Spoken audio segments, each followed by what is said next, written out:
Welcome to ABC campus. आज हम एक इंटरप्रिटेशन कवर कर रहे हैं SIC32 वेबसाइट कॉस्ट की। इस इंटरप्रिटेशन का जो ताल्लुक है वो IS38 इंटेंजिबल एसेट्स के साथ है। तो इसको हम कंप्लीट इसी एक वीडियो के अंदर कवर करेंगे। इसमें जो हमारे पास मेन इशू है दैट इज़ कि एक एंटिटी जो है वो डेवलप कर सकती है और ऑपरेट कर सकती है अपनी वेबसाइट, जो कि वो इंटरनल एक्सेस के लिए जैसे अपने एम्प्लॉयज़ और मैनेजमेंट के यूज़ के लिए, और एक्सटर्नल एक्सेस के लिए लाइक अपने कस्टमर्स के लिए या जनरल पब्लिक के यूज़ के लिए वो एक वेबसाइट यूज़ करती है और उस पर एक्सपेंडिचर इनकर करती है। अब सवाल ये पैदा होता है कि ये जो एक्सपेंडिचर ऐसी वेबसाइट की डेवलपमेंट और ऑपरेशन पर लगा है जो चाहे इंटरनल एक्सेस के लिए हो या एक्सटर्नल एक्सेस के लिए हो, तो हमने उस एक्सपेंडिचर की ट्रीटमेंट क्या करनी है। एक्सटर्नल एक्सेस के लिए वेबसाइट होती है वो बहुत सारे पर्पजेज़ के लिए यूज़ होती है, जिसमें आप प्रमोट कर सकते हैं और एडवर्टाइज कर सकते हैं एंटिटी की ओन प्रोडक्ट्स को, सर्विसेज को, इलेक्ट्रॉनिक सर्विसेज प्रोवाइड कर सकते हैं और अपनी प्रोडक्ट और सर्विसेज सेल भी कर सकते हैं, जैसे डिजिटल स्टोर्स हैं या मॉल्स हैं या इसी तरह से ई कॉमर्स वेबसाइट्स हैं। इसी तरह इंटरनल एक्सेस के लिए जो वेबसाइट्स होती हैं वो नॉर्मली कंपनी की उसमें पॉलिसीज़, कस्टमर डिटेल्स और रेलिवेंट इंफॉर्मेशन जो है वो अवेलेबल होती है, ताकि एम्प्लॉयज़ और मैनेजमेंट जो हैं उसको रेलिवेंट टाइम पर किसी भी जगह बैठकर एक्सेस कर सकें और फिर उसको इंफॉर्मेशन को अपने बिजनेस की मैनेजमेंट और ऑपरेशंस के अंदर यूज़ कर सकें।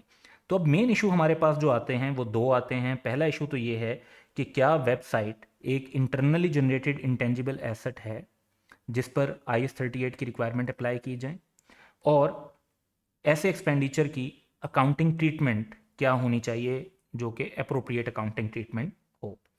सो इसमें हम पहले तो वो चीज़ें ज़रा डिस्कस करेंगे। इसको अब हम ज़रा करने वाले हैं मुख्तलिफ एंगल से। फॉर एग्जांपल IS38 ऑब्वियसली इस पर अप्लाई होता है, लेकिन हर तरह के एक्सपेंडिचर पर IS38 अप्लाई नहीं हो रहा होता। तो पहले तो हम वो देखेंगे जो इसके स्कोप से एक्सक्लूडेड है। फिर हम कुछ जनरल पॉइंट डिस्कस करेंगे कि IS38 कैसे डिस्कस होता अप्लाई होता है इस पर। और फिर दूसरा इशू ये आएगा कि research, development and operation website के भी ये तीन एरियाज हम देखेंगे कि जो रिसर्च फेज उसका क्या बनता है, डेवलपमेंट फेज के साथ वो कैसे लिंक करती है और ऑपरेशन फेज के अंदर कैसे लिंक करती है, और फिर हर एक्सपेंडिचर को डिस्कस करेंगे कि वो इंडिविजुअली हमें कैसे उसकी अकाउंटिंग ट्रीटमेंट करनी चाहिए। सो SIC32 जो है ये वेबसाइट कॉस्ट पर ये सर्टेन एक्सपेंडिचर पर अप्लाई नहीं होती। फॉर एग्जांपल, जब आप कोई परचेज, डेवलप या ऑपरेट करते हैं हार्डवेयर जैसे web servers, staging servers, production servers, internet connection के लिए डिवाइसेस, तो ये फिजिकल डिवाइसेस हैं, इन पर IS16 property, plant and equipment apply होगा। इसी तरह से जब आप एक्सपेंडिचर लेते हैं होस्टिंग का, इंटरनेट सर्विस प्रोवाइडर से आप होस्टिंग लेते हैं जिस पे एंटिटी की वेबसाइट रन होगी, और इसी तरह एक्सपेंस जो आपका हो रहा होता है वेबसाइट को रूटीन चलाने के लिए, जो एक किस्म का जो होस्टिंग है वो एक किस्म का आप अपनी वेबसाइट का रेंट पे कर रहे होते हैं। नॉर्मली ये एनुअल चार्जेस होते हैं, बाज़ औक़ात इससे ज़्यादा पीरियड के लिए भी ले ली जाती है। तो इसको आप एक्सपेंस ट्रीट करेंगे, और in accordance with conceptual framework भी और IS1 का जो पैराग्राफ 88 है उसके मुताबिक भी। इसमें बाज़-औक़ात ये होता है कि अगर आपने लेट्स से 4 या 5 साल के लिए होस्टिंग ले भी ली है, तो आप 1 साल का एक्सपेंस बना देंगे और बाकी पीरियड के जो अमाउंट है उसको प्रीपेमेंट कंसीडर कर लेंगे। तो ये SIC32 इसके ऊपर अप्लाई नहीं हो रही होगी। सिंपल आप एक्सपेंस और प्रीपेमेंट वाली अकाउंटिंग इस पर कर सकते हैं। डेवलपमेंट और ऑपरेशन ऑफ वेबसाइट, जब आपने एक ऐसी वेबसाइट बना रहे हैं जो आपने किसी और एंटिटी को सेल कर देनी है, तो जब आप उसको डेवलप कर रहे हैं तो वो आपकी इन्वेंट्री है, IS2 अप्लाई होगा, और जब आप उसको सेल करेंगे तो जो रेवेन्यू रिकॉर्ड करना है वो IFRS 15 के मुताबिक रिकॉर्ड होगा। इसी तरह अगर आप इंटेंजिबल एसेट जो हैं वो आपने लीज पर दिए हैं या लीज पर लिए हैं, तो वो IFRS 16 लीजेज उनके ऊपर अप्लाई होगा, तो लीज की अकाउंटिंग उसके मुताबिक होगी। SIC32 जो है वो उस पर अप्लाई नहीं हो रहा होगा। तो SIC32 कब अप्लाई हो रहा होगा इस पे, जो SIC32 में इंटरप्रिटेशन कमेटी का जो कंसेंसस है, कुछ जनरल पॉइंट्स पर पहले ज़रा वो डिस्कस करते हैं। तो सबसे पहले तो एंटिटी की जो ओन वेबसाइट है वो इंटरनली जनरेटेड इंटेंजिबल एसेट है जिस पर IS38 की रिक्वायरमेंट अप्लाई होनी है, तो ये एक एग्रीमेंट मौजूद है और इसको इंटेंजिबल एसेट के तौर पे रिकग्नाइज भी करना चाहिए अगर ये IS38 का रिकग्निशन क्राइटेरिया मीट करती है। वंस अगेन, ऐसी वेबसाइट जो सोनली फॉर प्रमोशन और एडवर्टीजमेंट हो एंटिटी की अपनी प्रोडक्ट और सर्विसेज के लिए, तो उसमें एक एंटिटी इस काबिल नहीं होगी कि वो डिमॉन्स्ट्रेट कर सके कि वो उससे फ्यूचर इकोनॉमिक बेनिफिट जनरेट करेगी। तो ऐसी वेबसाइट पर जितना भी एक्सपेंडिचर होता है उसको एक्सपेंस ट्रीट किया जाएगा जब भी वो एक्सपेंडिचर इनकर होगा। जब हमने वेबसाइट की कॉस्ट को कंसीडर करना है कि कैपिटलाइज करें या एक्सपेंस बनाएं, तो हम नेचर ऑफ ईच एक्टिविटी को सेपरेटली कंसीडर करेंगे। The nature of each activity for which expenditure is incurred, जैसे इम्प्लाइज की training, maintaining the website, website की स्टेज ऑफ डेवलपमेंट क्या है, पोस्ट डेवलपमेंट स्टेज पर हम क्या काम कर रहे हैं, उसके लिए हम हर एरिया को सेपरेटली, इंडिविजुअली, अलग अलग कंसीडर करेंगे। फिर फर्दर ये कि शॉर्ट यूजफुल लाइफ लेनी चाहिए। Best estimate of website useful life should be short. For example एक एंटिटी ये कहती है कि हमारी एक्सपेक्टेशन ये है कि ये वेबसाइट हमें बेनिफिट प्रोवाइड करेगी फॉर नेक्स्ट 15 to 20 ईयर्स, तो इसमें से शॉर्टर टाइम पीरियड है 15 ईयर्स, वो लेना ज़्यादा प्रूडेंट होगा। अब वेबसाइट बनाने की कुछ स्टेजेस होती हैं, जैसे एक प्लानिंग स्टेज है, फिर डेवलपमेंट स्टेज है, फिर ऑपरेटिंग स्टेज है, और हर स्टेज को हम देखेंगे कि उस पर IS-38 के रूल्स कैसे उस पर इम्प्लीमेंट होते हैं, और फिर हमें अकाउंटिंग कैसे करनी चाहिए। यहाँ पर यह चीज़ आपने ख़ास तौर पर जहन में रखनी है कि हम SIC-32 के अंदर IS-38 के रूल्स के अगेंस्ट कुछ नहीं कर रहे होंगे, हम IS-38 के रूल्स ही इम्प्लीमेंट कर रहे होंगे, सिर्फ स्पेसिफिक हमारा फोकस वेबसाइट की कॉस्ट पर होगा। तो सबसे पहले हम प्लानिंग स्टेज देखते हैं। तो एक वेबसाइट की प्लानिंग स्टेज के अंदर क्या क्या शामिल होता है? इसमें शामिल होता है फिजिबिलिटी स्टडी, कि वेबसाइट कैसी बनानी चाहिए या नहीं बनानी चाहिए, उस वेबसाइट को चलाने के लिए हमारी हार्डवेयर और सॉफ्टवेयर की स्पेसिफिकेशंस क्या होंगी, फिर डिफरेंट प्रोडक्ट और सप्लायर्स कि किससे होस्टिंग लें, कौन से वाला हार्डवेयर यूज़ करें, कौन से वाले सॉफ्टवेयर यूज़ करें, किससे हम जो है उसकी कोडिंग करवाएं, किससे उसका ग्राफिकल डिज़ाइन बनवाएं, और फिर उन प्रेफरेंसेस को सिलेक्ट करना। ये सारा जो प्लानिंग स्टेज पर काम हो रहा है, ये नेचर वाइज रिसर्च फेज जैसा है, और क्योंकि ये नेचर वाइज रिसर्च फेज जैसा है तो इसकी अकाउंटिंग ट्रीटमेंट भी रिसर्च वाली होनी चाहिए। तो expenditure incurred in this stage shall be recognised as an expense when it is incurred. तो प्लानिंग स्टेज पर हम जो भी काम कर रहे हैं वो रिसर्च फेज जैसा है, और उसकी रिसर्च फेज जैसी ही ट्रीटमेंट है, दैट इज कि उसे एक्सपेंस बना दिया जाए। डेवलपमेंट स्टेज, जिसमें मुख्तलिफ किस्म की एक्टिविटीज़ होती हैं। जब वेबसाइट बनाई जाती है तो उसमें एक एरिया होता है एप्लीकेशन एंड इंफ्रास्ट्रक्चर डेवलपमेंट का, जिसमें डोमेन नेम लेना, डोमेन नेम जैसे icap.org.pk, ये जो एड्रेस है, वेब एड्रेस है, ये डोमेन नेम कहलाता है। फिर ऑपरेटिंग सॉफ्टवेयर उसके लिए डेवलप करना, जो जिस पर वो वेबसाइट चलेगी, और उसका सर्वर को रन करने के लिए सॉफ्टवेयर जिससे वो वेबसाइट के डिफरेंट पेजेस, डिफरेंट एरियाज़ को पुल ऑफ करेगा। फिर उसका प्रोग्रामिंग कोड डेवलप करना जो उस एप्लीकेशन को चलाएगा, फिर उस डेवलप्ड एप्लीकेशन को वेब सर्वर पर इंस्टॉल करना, और फिर उसकी स्ट्रेस टेस्टिंग करना। स्ट्रेस टेस्टिंग का मतलब ये होता है कि हम वेबसाइट को चेक करते हैं कि ये कितने यूज़र्स का लोड पिक कर सकती है। फॉर एग्जांपल अगर आप ICAP की वेबसाइट पर चेक करते हैं तो रिजल्ट वाले दिन 40-50,000 स्टूडेंट समटाइम्स अपना रिजल्ट चेक कर रहे होते हैं, तो क्या वेबसाइट इतने ज़्यादा यूज़र्स का लोड जो है वो बेयर कर सकती है? इसको स्ट्रेस टेस्टिंग कहते हैं।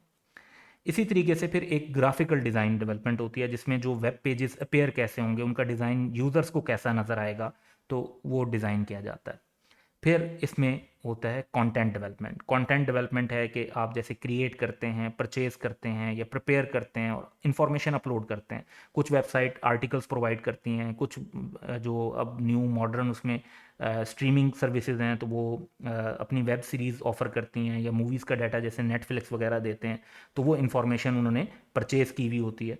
तो ये सारी इन्फॉर्मेशन जो है वेबसाइट की डेवलपमेंट की कंप्लीशन से पहले हम जो कंटेंट बना रहे होते हैं, that is called content development. अब अगर इन सारी जो ये हमने 3 एक्टिविटीज़ देखी, application infrastructure development, graphical design development या कंटेंट डेवलपमेंट, ये नेचर वाइज सब की सब डेवलपमेंट फेज जैसी हैं, इसलिए अब इनकी अकाउंटिंग ट्रीटमेंट भी डेवलपमेंट फेज जैसी होगी। तो नंबर 1 ये कि अगर तो सोल और प्राइमरी पर्पस जो है वो एंटिटी की अपनी प्रोडक्ट और सर्विसेज को एडवर्टाइज या प्रमोट करने का है, तो फिर तो हमें उसे एक्सपेंस ट्रीट करना चाहिए। अगर इसके अलावा किसी पर्पस के लिए उसे डेवलप कर रहे हैं तो फिर हम उसे कैपिटलाइज कर सकते हैं, सब्जेक्ट टू दैट कि वो IS-38 का जो कैपिटलाइजेशन का क्राइटेरिया है वो मीट करता हो। और अगर कोई आप अमाउंट पहले एक्सपेंस बना चुके थे और बाद में क्राइटेरिया मीट हो गया है तो उसको आप एसेट नहीं बना सकते। तो IS-38 के मुताबिक पास्ट एक्सपेंस को एसेट के तौर पर रीइंस्टेट नहीं किया जा सकता। यही रूल हम यहाँ पर भी अप्लाई करेंगे। जब एक वेबसाइट बन जाती है तो उसके बाद उसकी ऑपरेटिंग स्टेज आती है, जिसमें वेबसाइट रूटीन में चलाई जा रही होती है। ऑपरेटिंग स्टेज के दौरान ग्राफिक्स अपडेट हो रहे होते हैं, कंटेंट भी रिवाइज हो रहा होता है, कुछ new functions, new features, new contents आ रहे होते हैं। वेबसाइट को आप सर्च इंजन्स के साथ, गूगल वगैरह के साथ रजिस्टर करते हैं ताकि वो सर्च में ज़्यादा टॉप पर शो हो। डाटा का बैकअप लिया जा रहा होता है। सिक्योरिटी एक्सेस को रिव्यू कर रहे होते हैं, मुसलसल आप अपनी सिक्योरिटी जो होती है उसको इंप्रूव करते हैं, जो जो प्रॉब्लम नज़र आते हैं उनको ठीक करते हैं। और वेबसाइट की यूजेज को एनालाइज कर रहे होते हैं कि किस टाइप के यूज़र्स और ऑडियंस आपकी वेबसाइट को यूज़ कर रहे हैं, और आप किस तरह की ऑडियंस को फिर अट्रैक्ट करना चाहते हैं, उस हिसाब से आप एडजस्टमेंट्स करते हैं। तो ऑपरेटिंग स्टेज जो है वो बेसिकली नेचर वाइज डेवलपमेंट के बाद की स्टेज है, क्योंकि ऑपरेटिंग स्टेज तब शुरू होती है जब डेवलपमेंट कंप्लीट हो चुकी होती है।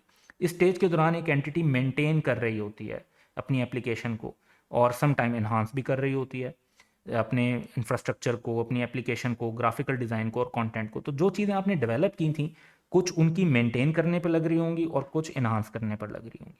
अब लॉजिकली मेंटेन वाली चीज़ों को प्रॉफिट और लॉस में एक्सपेंस बनना चाहिए, इन्हांस वाली चीज़ों को आपको देखना चाहिए कि क्या आप उन्हें कैपिटलाइज कर सकते हैं। सो अकाउंटिंग ट्रीटमेंट जो इस पर बनेगी वो ये होगी कि एक्सपेंडिचर जनरली तो इसमें एक्सपेंस ट्रीट किया जाता है, क्योंकि मोस्टली आप मेंटेन ही कर रहे होते हैं अपनी एग्जिस्टिंग जो वेबसाइट है उसको। लेकिन अगर किसी सिचुएशन में आप समझते हैं कि ऐसी इन्हांसमेंट कर रहे हैं जो कि IS38 का क्राइटेरिया मीट कर रहा है, तो फिर आप उसको कैपिटलाइज भी कर सकते हैं। कुछ मजीद एक्सपेंडिचर भी जो वेबसाइट से रिलेटेड हो सकते हैं उनको भी डिस्कस करते हैं। फॉर एग्जांपल, जब आप एक वेबसाइट चला रहे हैं तो selling, administrative and other general overhead expenditures होते हैं, तो इनको भी एक्सपेंस ट्रीट किया जाता है, अनलेस कि अगर आप कह लें कि ये डायरेक्टली एट्रीब्यूटेड है। तो selling, administrative and general overheads जो हैं वो एक्सपेंस ट्रीट होंगे, अनलेस कि वो directly attributable to the development of website हो। इसी तरह इनएफिशिएंसीज या इनिशियल ऑपरेटिंग लॉसेज हैं जो हैं, या एम्प्लॉयज़ की जो ट्रेनिंग वगैरह आप कर रहे हैं वेबसाइट को ऑपरेट करने के लिए, इन सबको एक्सपेंस ट्रीट किया जाएगा जब भी ये इनकर हो गया। तो ओनली एक्सेप्शन इज दिस कि when these are directly attributed to preparing the website for use. So ये इंटरप्रिटेशन थी ऑन वेबसाइट कॉस्ट, जिसमें वेबसाइट कॉस्ट को कब क्या पे जो एक्सपेंडिचर लग रहा है उसकी हमने क्या अकाउंटिंग ट्रीटमेंट करनी है उसको हमने कवर किया। तो जहन में आपने रखना है कि planning stage is just like research phase, and then development चाहे इंफ्रास्ट्रक्चर की हो, एप्लीकेशन की हो, ग्राफिक्स की हो या कंटेंट की हो, that is like development stage, उस पर वो रूल अप्लाई करें।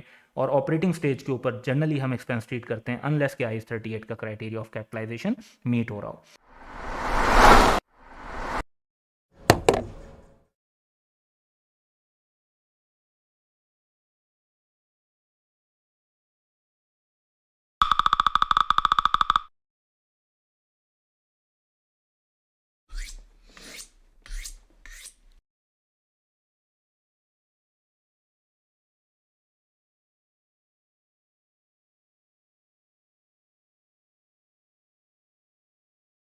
Welcome to ABC campus. आज हम एक पास्ट एग्ज़ाम क्वेश्चन कर रहे हैं ऑटम 2019 से, जो कि IS38 इंटेंजिबल एसेट से रिलेट करता है, और इसमें एक पार्ट की इम्प्लीकेशन SIC32 वेबसाइट कॉस्ट से भी रिलेट करती है। क्वेश्चन का टाइटल है zinc limited a broadcasting company uses revaluation model for subsequent measurement of its intangible asset wherever possible. यानी जहाँ जहाँ पॉसिबल होगा हम रिवैल्यूएशन मॉडल यूज़ करेंगे, और जहाँ पॉसिबल नहीं होगा वहाँ पर हम कॉस्ट मॉडल यूज़ करेंगे। Following information pertains to ZL's intangible assets. और हमारे पास जो सबसे पहले ये कुछ रिसर्च एंड डेवलपमेंट से रिलेटेड डाटा दिया हुआ है, तो हम इन डिटेल्स की तरफ ज़रा वन बाय वन जब इसको सॉल्व कर रहे होंगे तब आएंगे। तो फर्स्ट इन्फॉर्मेशन जो है वो हमें नज़र आ रही है कि रिसर्च एंड डेवलपमेंट से रिलेटेड है। सेकंड इन्फॉर्मेशन हमें नज़र आ रही है कि इसका ताल्लुक जो है वो वेबसाइट से है, न्यू वेबसाइट जो एक बनाई है उन्होंने। और उसके बाद थर्ड जो पार्ट है उसका ताल्लुक ब्रॉडकास्टिंग लाइसेंस के साथ है। तो ब्रीफ ओवरव्यू में हमें ये पता चल रहा है कि इनके पास 3 एसेट्स हैं, और रिक्वायरमेंट ये है कि in accordance with the requirement of IFRS prepare a note on intangible asset for inclusion in ZL's financial statement for the year ended 31st December 2018 in respect of the above intangible assets. Total column is not required, तो हम simply अपने 3 columns बना लेंगे, research and development, website and licence. तो हम basic format create कर लेते हैं।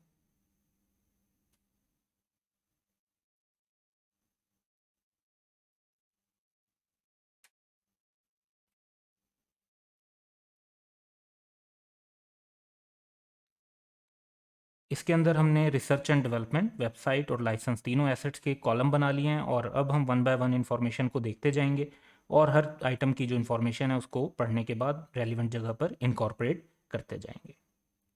तो हमारे पास जो फर्स्ट एरिया है, फर्स्ट पॉइंट है, उसका ताल्लुक है रिसर्च एंड डेवलपमेंट से। ऑन 1 जनवरी 2018, यानी हमारा जो ईयर है उसके स्टार्ट की बात है। ZL bought an incomplete research and development project from B Tech at its fair value of 90 million. तो ये रिकग्नाइज हो जाएगा। आप जो इंटरनली कंडक्टेड रिसर्च होती है उसको कैपिटलाइज नहीं कर सकते, लेकिन एक्वायर्ड रिसर्च एंड डेवलपमेंट को रिकग्नाइज कर सकते हैं, प्रोवाइडेड दैट कि उसकी फेयर वैल्यू रिलायबली मेजर हो सके। तो purchase price was analysed as follows कि जो हमने 90 मिलियन पे एक्वायर किया है फेयर वैल्यू पर, उसमें से 30 मिलियन की रिसर्च है, 60 मिलियन की डेवलपमेंट है, लेकिन हम ये पूरे 90 मिलियन ही रिकग्नाइज कर लेंगे क्योंकि ये एक्वायर्ड रिसर्च एंड डेवलपमेंट है। Subsequent expenditure incurred on this project are as follow.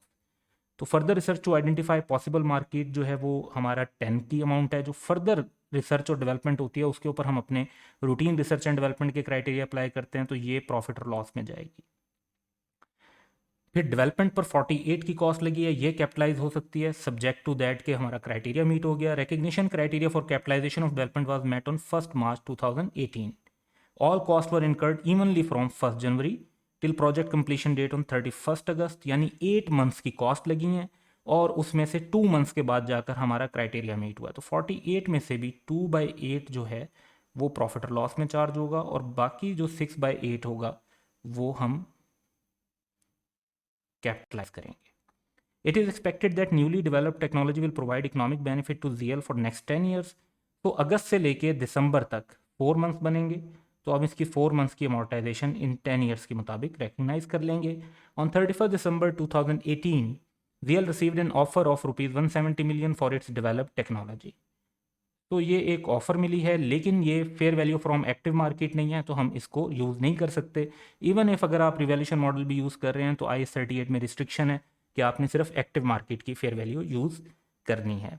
तो हम अब इस इंफॉर्मेशन की बेस पर रिसर्च एंड डेवलपमेंट के एसेट की डिटेल्स बनाते हैं।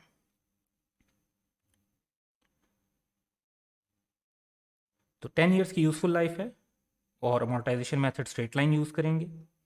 जो हमने रिसर्च एंड डेवलपमेंट एक्वायर की है सेपरेट एक्विजिशन में, उसको पूरे 90 पर रिकॉर्ड करेंगे, रिसर्च के 30 और डेवलपमेंट के 60 दोनों मिलाकर।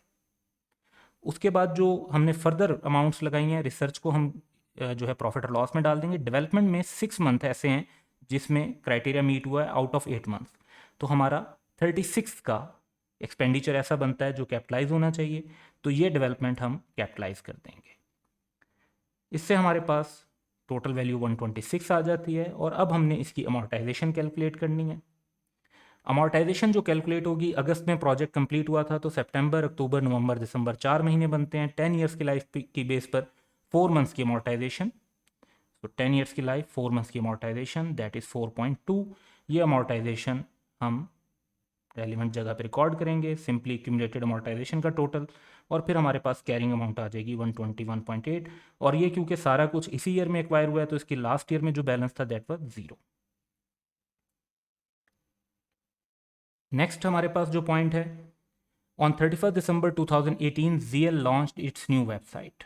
तो बिल्कुल ईयर एंड पे वेबसाइट लॉन्च की है for online streaming of TV shows, movies and web series.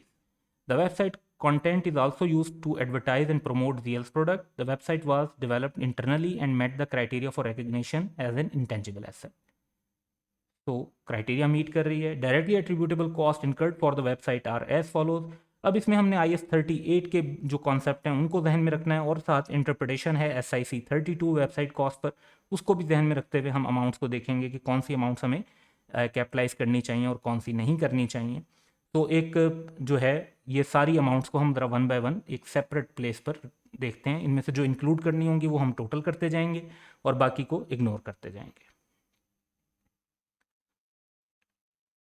So useful life तो इसकी एप्लीकेबल नहीं है। एक तो वेबसाइट वैसे भी इंडेफिनिट पीरियड तक चल सकती है। दूसरी बात ये कि हमें क्वेश्चन में नहीं बताई हुई इन्फॉर्मेशन की यूज़फुल लाइफ क्या है, और वैसे भी इसकी अमोर्टाइजेशन नहीं बनती थी क्योंकि बिल्कुल ईयर एंड पर वेबसाइट लॉन्च हुई है। तो वेबसाइट की जो कैपिटलाइजेशन को हम देखेंगे उसमें अंडरटेकिंग फिजिबिलिटी स्टडी जो है वो रिसर्च फेज का हिस्सा होता है, इसे प्रॉफिट और लॉस में रिकग्नाइज करते हैं। इवेल्युएटिंग अल्टरनेटिव प्रोडक्ट्स, तो डिफरेंट अल्टरनेटिव्स को देखना भी रिसर्च फेज का हिस्सा होता है, इसे भी हम प्रॉफिट और लॉस में रिकग्नाइज करेंगे। एक्विजिशन ऑफ वेब सर्वर्स जो हैं ये प्रॉपर्टी प्लांट इक्विपमेंट के तौर पर रिकग्नाइज होंगे, तो ये इंटेंजिबल एसेट के तौर पर रिकॉर्ड नहीं होंगे। ऑपरेटिंग सिस्टम भी प्रॉपर्टी प्लांट इक्विपमेंट की कॉस्ट का हिस्सा बनता है, उसको भी हम इंटेंजिबल एसेट का हिस्सा नहीं बनाएंगे। रजिस्ट्रेशन ऑफ डोमेन नेम ये बिल्कुल हम कैपिटलाइज कर सकते हैं वेबसाइट कॉस्ट के तौर पे। स्ट्रेस टेस्टिंग, ताकि सिस्टम चेक किया जा सके कि वो यूज़र्स का जो स्ट्रेस है, जो लोड है, उसको सही मेंटेन कर सकता है या नहीं, तो ये भी हमारी डेवलपमेंट का फेज़ है, तो इसको हम कैपिटलाइज करेंगे। वेब पेजेस की डिज़ाइनिंग भी कैपिटलाइज होगी। इसी तरह ऑनलाइन स्ट्रीमिंग कंटेंट, क्योंकि ऑनलाइन स्ट्रीमिंग के लिए जो कंटेंट बनाया गया है वो आपका रेवेन्यू जनरेट करेगा, उसमें फ्यूचर इकोनॉमिक बेनिफिट्स आएंगे, तो ये भी हम कैपिटलाइज करेंगे। प्रमोशन के लिए जो कंटेंट बनाया है वो एडवर्टीजमेंट है, तो वो प्रॉफिट और लॉस में चार्ज होगा। इसी तरह वेबसाइट की एडवर्टीजमेंट के लिए जो एक्सपेंस किया है वो भी प्रॉफिट और लॉस में चार्ज होगा। तो जो अमाउंट हमारी कैपिटलाइज हो सकती हैं उनका हमारे पास टोटल बनता है 21। ये 21 हम वेबसाइट की डेवलपमेंट के तौर पे रिकग्नाइज कर लेंगे, यही टोटल हमारा 21 आ जाएगा। इस पर अभी क्योंकि ईयर एंड पर ही हमने लॉन्च किया तो कोई अमोर्टाइजेशन भी नहीं है, और नेट 21 पे रिकॉर्ड होगी, ड्यूरिंग द ईयर डेवलप हुई है। For that reason last year का जो वैल्यू है वो 0 ही है। थर्ड एंड लास्ट इशू हमारे पास है कि ड्यूरिंग 2018 जो हमारा ईयर है, the licensing authority intimated that broadcasting license of one of ZL's channels will not be further renewed. ZL had obtained this license for indefinite period on 1st January 2012 by paying rupees 150 million, subject to renewal fee of rupees 0.3 million at every 5 years के हर 5 साल के बाद वो 0.3 million पे कर रहे थे। तो 1 जनवरी को लिया था, फिर 1 जनवरी 2017 पर रीन्यू करवा लिया होगा, और इनसिग्निफिकेंट कॉस्ट थी। Up to last year this licence was expected to contribute to ZL's cash inflows for indefinite period. इसका मतलब है कि हम इसकी कोई अमोर्टाइजेशन चार्ज नहीं कर रहे थे, लेकिन अब 2017 में जो हमने लास्ट टाइम लिया है, यानी इसके 5 ईयर्स के बाद, तो वो अब हमारा लास्ट टाइम है। As on 31 December 2018 the recoverable amount of this licence was assessed as ₹105 million.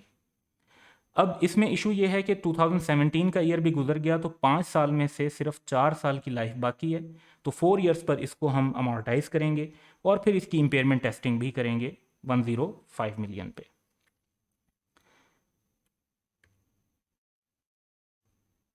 So 4 years की यूजफुल लाइफ रिमेनिंग और स्ट्रेट लाइन मेथड। यहाँ पर आप ओवरऑल लाइफ 5 ईयर्स भी मेंशन कर सकते हैं, लेकिन क्योंकि फर्स्ट टाइम हम कर रहे हैं तो 4 ईयर्स ही मेंशन करना अप्रोप्रिएट है। तो 150 का हमारा लाइसेंस है और यही इसकी वैल्यू, कोई इसमें कोई एडिशन या डिस्पोजल नहीं है। इसके बाद हम अमोर्टाइजेशन कैलकुलेट करते हैं, तो ओवर 4 ईयर्स हमारी अमोर्टाइजेशन बनेगी 37.5। ये अमोर्टाइजेशन हम मेंशन कर देते हैं। अब हमें इम्पेयरमेंट टेस्ट करना है, तो इम्पेयरमेंट टेस्ट करने के लिए रिकवरेबल अमाउंट क्वेश्चन में गिवन है 105। कैरिंग अमाउंट के लिए हमारे पास कॉस्ट भी है और अब डेप्रिसिएशन भी जो अभी तक हम चार्ज कर चुके हैं, तो दैट इज़ 112.5। और इस बेसिस पर हम कैलकुलेट कर सकते हैं कि कैरिंग अमाउंट एक्सीड कर रही है बाय 7.5, तो ये हमारी इम्पेयरमेंट चार्ज होनी चाहिए। सो एक्यूमुलेटेड अमोर्टाइजेशन एंड इम्पेयरमेंट हमारे पास आ जाएगी 45, और फिर कैरिंग अमाउंट आ जाएगी हमारे पास 105। लास्ट ईयर ये एसेट, लास्ट ईयर तक क्योंकि अमोर्टाइज नहीं हो रहा था, तो लास्ट ईयर ये एसेट हमारा पूरे 150 पर ही शो हो रहा था। तो ये इस क्वेश्चन की रिक्वायरमेंट थी, जो कि रिसर्च एंड डेवलपमेंट वेबसाइट और लाइसेंस को हमने इंटेंजिबल एसेट के नोट के अंदर रिफ्लेक्ट करना था। ये रिक्वायरमेंट हमारी कंप्लीट हो गई हैं। Welcome to ABC campus. आज हम IS38 इंटेंजिबल एसेट्स और SIC32 जो कि वेबसाइट कॉस्ट को डील करता है, उनसे रेलिवेंट एक पास्ट एग्जाम का क्वेश्चन कर रहे हैं ऑटम 2021 के अटैम्प्ट से। क्वेश्चन का टाइटल है अजवा लिमिटेड और ये 7 मार्क्स का क्वेश्चन है। तो क्वेश्चन ये है कि Ajwa Limited is engaged in the business of manufacturing and trading of consumer goods and on 1 July 2021 AL launched its own website for online sale of its products. The website was developed internally. तो वही rules हम apply कर रहे होंगे जो internally generated assets के लिए apply किए जाते हैं। which met the criteria for recognition as an intangible asset on 1st May 2021. तो ये डेट हमारे लिए रेलिवेंट है 1 मई 2021। और डायरेक्टली एट्रीब्यूटेबल कॉस्ट जो इनकर हुई हैं for the website are as follow. तो डिफरेंट हमें कॉस्ट दी हुई हैं, वो बताया हुआ है कि 2021 में किस पीरियड में वो इनकर हुई हैं और आगे उनकी अमाउंट बताई हुई है। फिर नीचे एक पॉइंट ये बताया हुआ है कि all cost were incurred evenly through out the mention period, कि अगर जहाँ पे जनवरी टू मार्च लिखा हुआ है तो वो ओवर 3 मंथ्स इनकर हुई है, और जहाँ पे जिस तरह 6 मिलियन लिखा है तो वो January to June over 6 months incur हुई है। रिक्वायरमेंट ये है कि compute the cost of website for initial measurement, also discuss the reason of not inclusion of any of the above cost in the computation. तो एक तो हमने cost of website calculate करनी है, दूसरा हमने रीजंस बतानी है कि जो जो आइटम्स हमने कंसीडर नहीं किए, जो हमने कॉस्ट ऑफ वेबसाइट में इंक्लूड नहीं किए, तो उनको इंक्लूड ना करने की क्या वजह है, वो रीज़न बताएंगे। तो इसको सोल्यूशन बनाने की तरफ चलते हैं।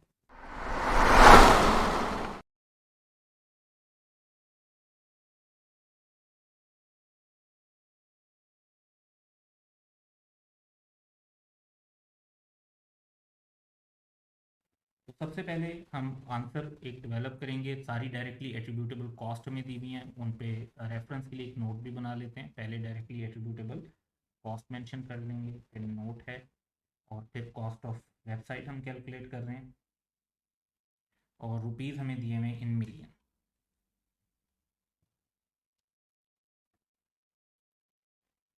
अब जो हमें कॉस्ट दी हुई है उनको वन बाय वन देखते हैं। सबसे पहले जो हमारे पास कॉस्ट है वो है defining hardware and software specification.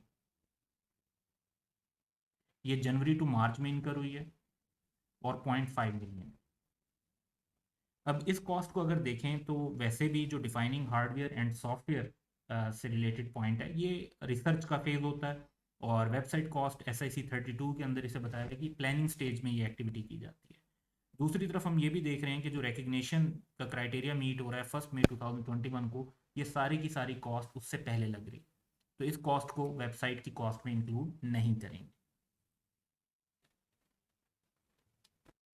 तो defining hardware and software specification, इस पर नोट 1 हम मेंशन भी कर देते हैं, और इसे हम इंक्लूड नहीं कर रहे। तो वैसे आप इसे टोटली इग्नोर भी कर सकते हैं कैलकुलेशन के अंदर, लेकिन हम जस्ट इसलिए मेंशन कर रहे हैं कि हर चीज़ कंप्लीट कवर हो जाए।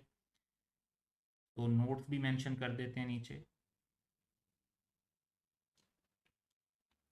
तो इसको इंक्लूड ना करने की वजह यह है कि प्लानिंग स्टेज यानी रिसर्च फेज से रिलेटेड है, और इसे प्रॉफिट और लॉस में रिकग्नाइज किया जाए।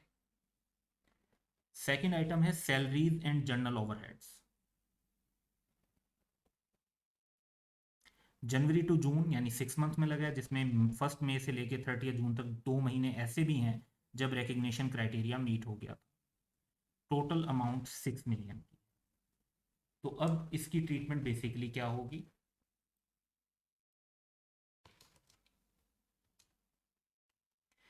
इसमें से एक अमाउंट तो वो है जो जनवरी टू अप्रैल की है। जनवरी टू अप्रैल तक हमारा रिकग्निशन क्राइटेरिया मीट नहीं हुआ था, तो 6 मिलियन में से 4 मंथ की अमाउंट बनती है 4 मिलियन, क्योंकि 6 मिलियन 6 मंथ में लगी हैं तो 4 मंथ की बनती है 4 मिलियन, जो कि प्रॉफिट और लॉस में रिकग्नाइज होगी। तब तक आपका रिकग्निशन क्राइटेरिया मीट नहीं हुआ था। लेकिन फिर हम देखते हैं कि 1 मई को हमारा रिकग्निशन क्राइटेरिया मीट हो गया, तो 2 मिलियन जो मई और जून 2 महीने की अमाउंट है वो वेबसाइट कॉस्ट के अंदर कैपिटलाइज की जाए।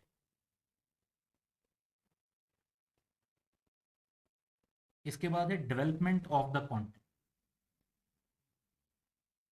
ये सारी कॉस्ट मई टू जून में लगी है। एक तो डेवलपमेंट इटसेल्फ लिखा हुआ है, तो कंटेंट डेवलपमेंट स्पेसिफिकली SIC 32 भी डिस्कस करता है, बट इन जनरल IS 38 में डेवलपमेंट कॉस्ट कैपिटलाइज की जा सकती है अगर रिकग्निशन क्राइटेरिया मीट हो रहा हो। और मई और जून में रिकग्निशन क्राइटेरिया मीट था और 7 मिलियन की कॉस्ट है, तो ये हम कॉस्ट ऑफ वेबसाइट में इंक्लूड करेंगे।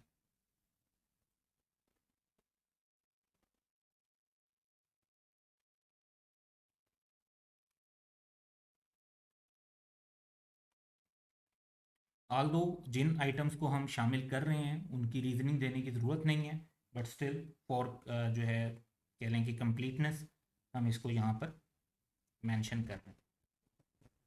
ये डेवलपमेंट एक्सपेंडिचर है जो कि रिकग्निशन क्राइटेरिया मीट होने के बाद लगा है, इसलिए इसे कैपिटलाइज किया जाए।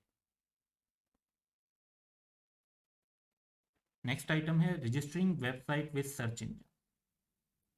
ये कॉस्ट हमारी जो है वो जून में लग रही है, जब रिकग्निशन क्राइटेरिया मीट हो गया था। तो वैसे तो ये ऑपरेटिंग स्टेज का एक्सपेंडिचर है कि आप जब एक वेबसाइट को ऑपरेशंस में लेकर जाते हैं तो तब ये इनकर हो रहा होता है। इस पर SIC 32 स्पेसिफिकली ये गाइड करता है कि इस कॉस्ट को तब कैपिटलाइज किया जा सकता है अगर रिकग्निशन क्राइटेरिया मीट हो गया हो, वरना इन जनरल इसको आपने एक्सपेंस ट्रीट करना होता है। अब जून में बड़ा क्लियर है हमारे पास इस क्वेश्चन में कि रिकग्निशन क्राइटेरिया मीट हो गया था, तो इस कॉस्ट को हम कैपिटलाइज कर सकते हैं।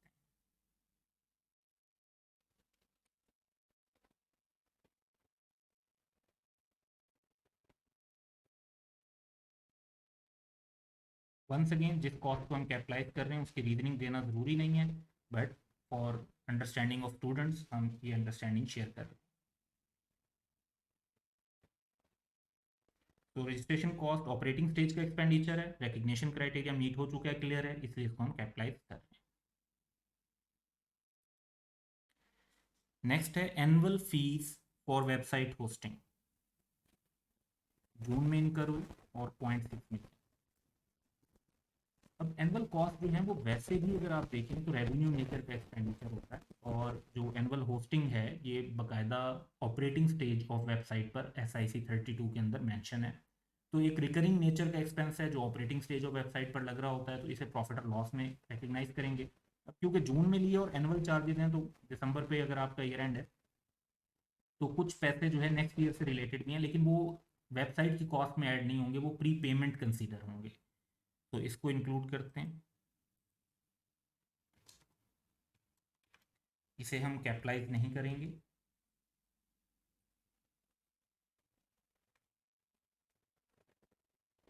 तो रिकरिंग नेचर का एक्सपेंस है, तो जितना टाइम गुजर चुका है ईयर एंड तक उसको प्रॉफिट और लॉस में रिकग्नाइज कर लें, और जो ईयर एंड के बाद के टाइम पीरियड से रिलेट करता है उसको प्री पेमेंट के अंदर शामिल। नेक्स्ट है एम्प्लॉय ट्रेनिंग कॉस्ट। ये जून और जुलाई में लगी है 1.5 मिलियन।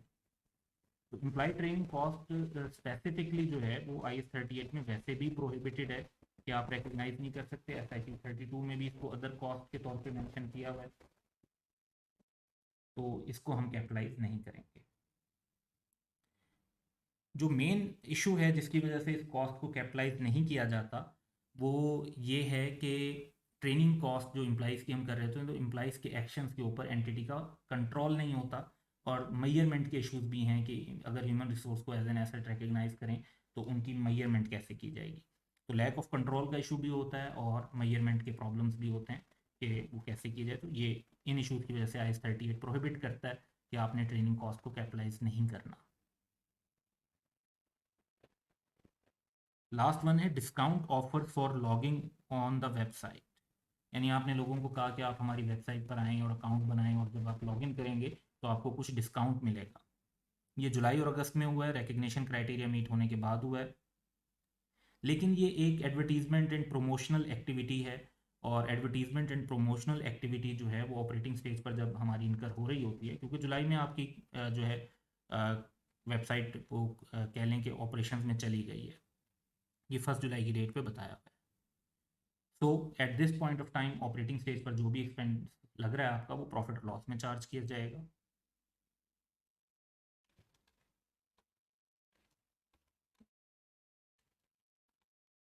टोटल कर लेते हैं क्योंकि सारे आइटम हमारे पास हो चुके हैं।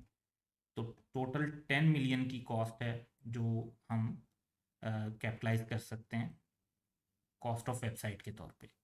और जो लास्ट पॉइंट है उसकी रीजनिंग मेंशन कर देते हैं कि उसे हमने क्यों शामिल नहीं किया, क्योंकि ये एडवर्टीजमेंट प्रोमोशनल एक्टिविटी है, ऑपरेटिंग स्टेज पे होने वाला एक्सपेंडिचर है, तो इसको कैपिटलाइज नहीं किया जाएगा, ये प्रॉफिट और लॉस में चार्ज की। तो ये हमारा कंप्लीट क्वेश्चन था। That's all for today. Have a good day.